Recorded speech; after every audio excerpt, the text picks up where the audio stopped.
টাই ব্রেকারে 4 শটের 4টিতেই গোল। ইতিহাস গড়ল মিশর, প্রথমবার বিশ্বকাপের রাউন্ড অফ 16-এ আফ্রিকান দেশটি। উল্লাসের পর বিধাতার প্রতি আনুগত্য স্বীকার করতে ভুলেননি মিশরীয় ফুটবলাররা। অর্জনে নিজেদের ছাড়িয়ে যাওয়ার দিনে অশ্রুসিক্ত ইজিপশিয়ান কিং মোহামেদ সালাহ।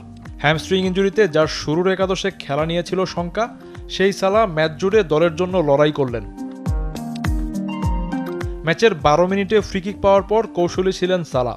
ছোট পাস দেন আশুরকে, প্রথম চেষ্টায় না পারলেও পরের বার বল পেয়ে হেডে সফল মিশরীয় তারকা। এগিয়ে যায় আফ্রিকান প্রতিনিধিরা।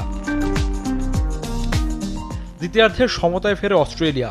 মিশরীয় ডিফেন্ডার মোহাম্মদ হেনির ভুলে নিজেদের জালে বল জড়িয়ে এক আসরে 2টি আত্মঘাতী গোল করা দ্বিতীয় ফুটবলার মোহাম্মদ হেনি। তার আগে এমন অভিজ্ঞতা বুলগেরিয়ার ফুটবলার ইভানের, সেটা 1966 বিশ্বকাপে। এছাড়া এবারের আসরে সর্বোচ্চ 13টি আত্মঘাতী গোলের রেকর্ডও হয়েছে। এর আগে 2018 বিশ্বকাপে ছিল 12 গোল। স্কোরলাইন সমান হওয়ার পর ম্যাচের ব্যবধান বাড়াতে একাধিক আক্রমণ করে মিশর, তবে ফিনিশিং ব্যর্থতায় গোলের দেখা পায়নি। অতিরিক্ত 30 মিনিটেও আক্রমণের পসরা সাজায় মোহামেদ সালাহর দল। রক্ষণভাগ আগলে খেলায় গোল কনসিড করেনি Australia.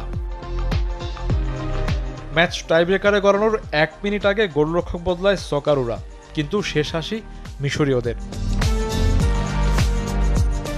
Shafiuddin Shawon, channel 24। Cool body spray, long lasting fragrance, get